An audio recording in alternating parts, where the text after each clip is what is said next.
October 1962.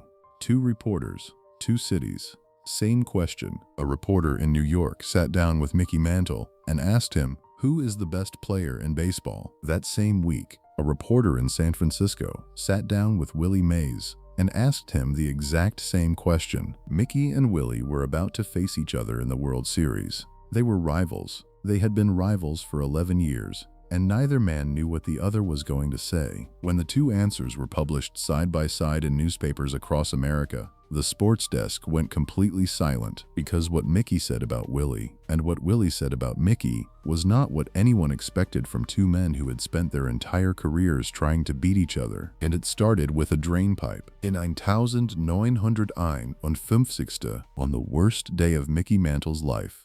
Before we get to 1962, we have to go back to 1931. Two boys, born 5 months apart, both in the same year, both sons of men who worked with their hands in small southern towns and believed, with every bone in their tired bodies, that baseball was the way out. Mutt Mantle worked the zinc mines of Commerce, Oklahoma, 6 days a week underground. He came home gray with dust and threw pitches to his son Mickey in the yard until the sun disappeared. Left side, right side, switch hitting before the boy understood why. You're going to get out of here, Mutt told him. That's not a request. That's what's going to happen. Cat Mays worked the steel mills outside Birmingham, Alabama. Same dust, same long hours. He took young Willie to the Industrial League games and let him sit on the bench with grown men before the boy was old enough to shave. Willie learned to read the outfield before he learned to read books. Two fathers. Two mining towns. One plan. By 1951, both boys were 19 years old and playing in New York City. Mickey arrived at Yankee Stadium,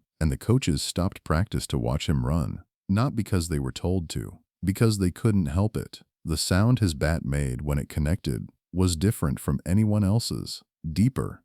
Joe DiMaggio, in the final season of his career, watched the kid take batting practice and said nothing, just watched. That was DiMaggio's version of a standing ovation. Willie arrived at the Polo Grounds and his manager Leo Durocher called him the best player he had ever seen. Not the best young player, the best player, full stop. Willie moved through the outfield like the game was running at a different speed for him than everyone else. Effortless in a way that made the effort invisible. Two rookies, same position, same city, same year. What the newspapers didn't write, what nobody talked about publicly, was that these two young men actually liked each other.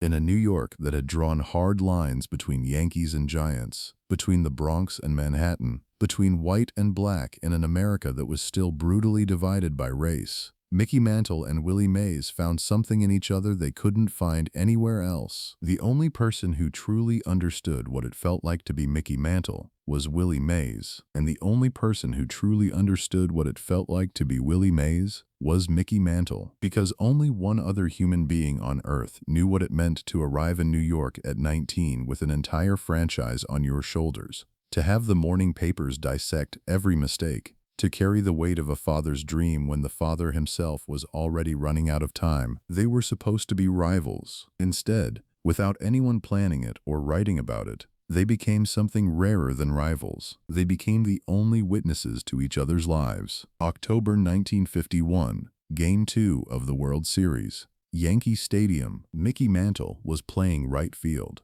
Joe DiMaggio, in what would be his final October, was in center. The Yankees and Giants were tied 1 game apiece, and 50,000 people were vibrating with the particular electricity that only a World Series afternoon can produce. 5th inning.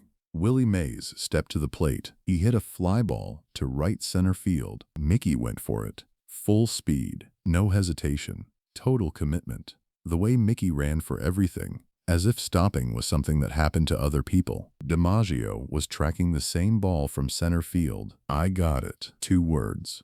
Mickey heard them clearly, and he did the only thing a 19-year-old rookie does when the great Joe DiMaggio calls for a ball in the World Series. He stopped, planted his right foot hard to change direction, and the drain pipe. There was an exposed drain pipe hidden in the outfield grass at Yankee Stadium. A thin metal cap had rusted loose from the cover. The groundskeeping staff knew about it. The Yankees organization knew about it. Outfielders who had played there for years knew to avoid that patch of grass. Mickey Mantle was 19 years old, and it was his first World Series. He didn't know. His right cleat caught the lip of that drain pipe on his plant foot. His knee didn't bend. It buckled, sideways, in a direction knees are not built to go. The sound, players nearest to him said they heard it over the noise of 50,000 people, was a wet, tearing crack. Mickey dropped straight down. Not a stumble, not a slow fall. Straight down. The way a building drops when the foundation gives out all at once. Face in the grass. Not moving. Willie Mays stood on second base. He had been running when Mickey dropped.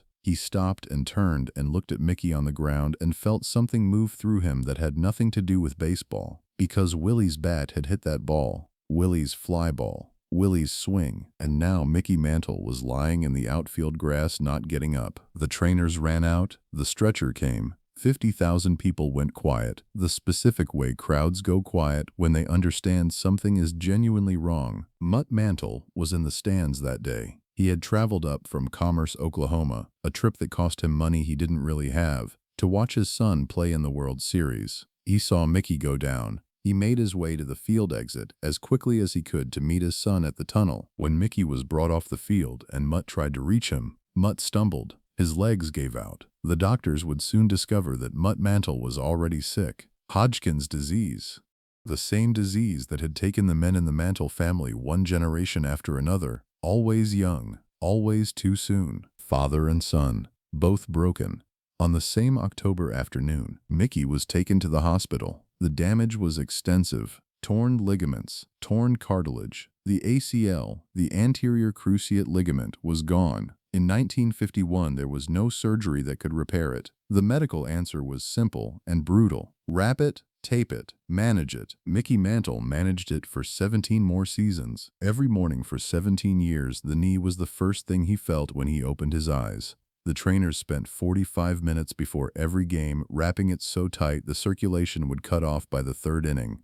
Mickey would unwrap between innings, let the blood flow back, rewrap and go back out. 17 years. Every game, every swing. And in 17 years of interviews, 17 years of reporters asking him about the knee, Mickey Mantle never once said Willie Mays' name in connection with that drain pipe. Not once. Before I tell you what happened in those 1962 interviews, I need 1 second. If this story is getting to you, if you've never heard it told this way, subscribe right now, because what Mickey said in that room is the part that changes everything, and I don't want you to miss it. Now, 1962. The Yankees and Giants had not met in a World Series since that October afternoon 11 years earlier. 11 years of parallel careers in separate leagues, separate cities. 11 years of Mickey watching Willie's numbers in the morning paper and Willie watching Mickey's. 11 years of being connected by something neither of them ever spoke about publicly. And now here they were again. Same two teams, same two cities. Both men 31 years old, carrying more years, more damage, more weight. Mickey's knee wrapped under his uniform. Willie's legs still moving like water across the outfield grass. The reporters sensed a story. Both men were approached separately. Mickey in New York, Willie in San Francisco. Same question. Who is the best player in baseball right now? The reporter in New York expected Mickey to say himself. He had just won his third MVP award. He was the face of the most famous franchise in sports. Even with the knee, even with everything, there was an argument to be made, and Mickey was the one who could make it most convincingly. Mickey Mantle looked at the reporter. He didn't pause. He didn't think about it. Willie, he said. Willie's the best. He can do things I can't do. He can do things nobody else can do. Better than you? The reporter asked. It's not close, Mickey said. 3,000 miles away in San Francisco,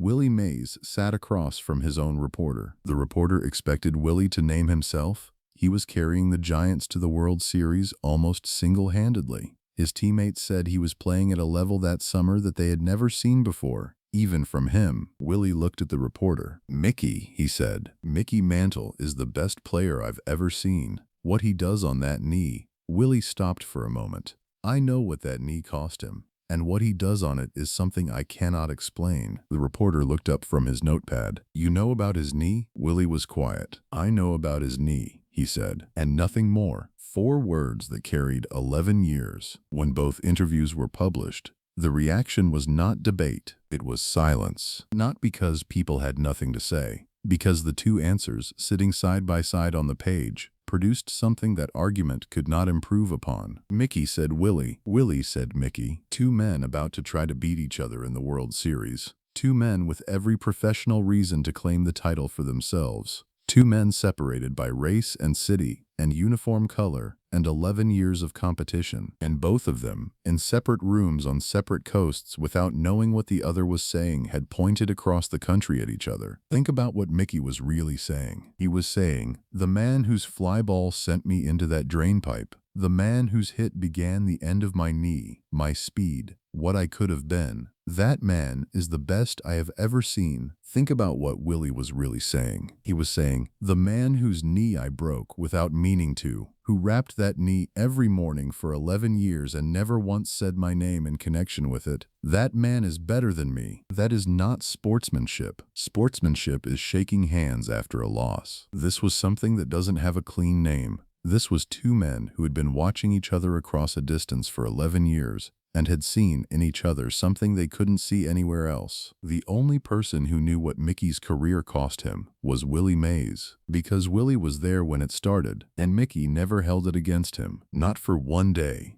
not for one interview, not for one quiet moment in a locker room when he could have said something and chosen not to. That was Mickey Mantle's character, not the swing, not the power, not the 3 MVP awards. The fact that he looked at the man connected to his greatest loss and saw only greatness. Mickey Mantle died in August 1995. After he was gone, a reporter found Willie Mays and asked him about his old rival. Willie sat quietly for a long moment. Then he said, I couldn't go 2 days without hearing about him. It was like we were never far apart. 2 days. For 44 years. Two boys from mining towns who arrived in New York in the same year with the same dream, connected by a drain pipe and a fly ball, and two identical answers to one question that neither of them knew the other was being asked. Mickey Mantle played 17 seasons on a knee that had no business playing baseball. He did it because his father had worked underground 6 days a week so Mickey could stand in that batter's box.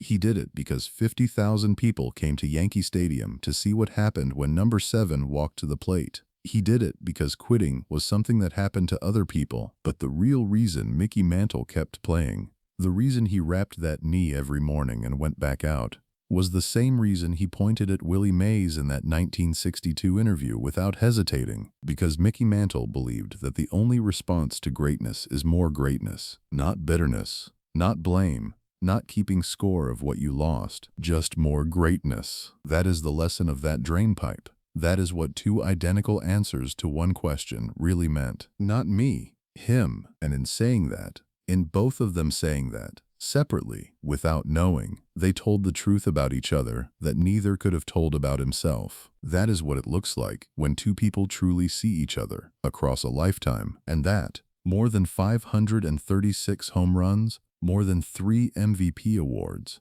more than any World Series ring, is what Mickey Mantle was. If this story stayed with you, if you believe that how you see the people across from you says more about you than any trophy ever could, hit that like button. And if you want more stories about the real Mickey Mantle, the man behind the legend, subscribe. We are just getting started.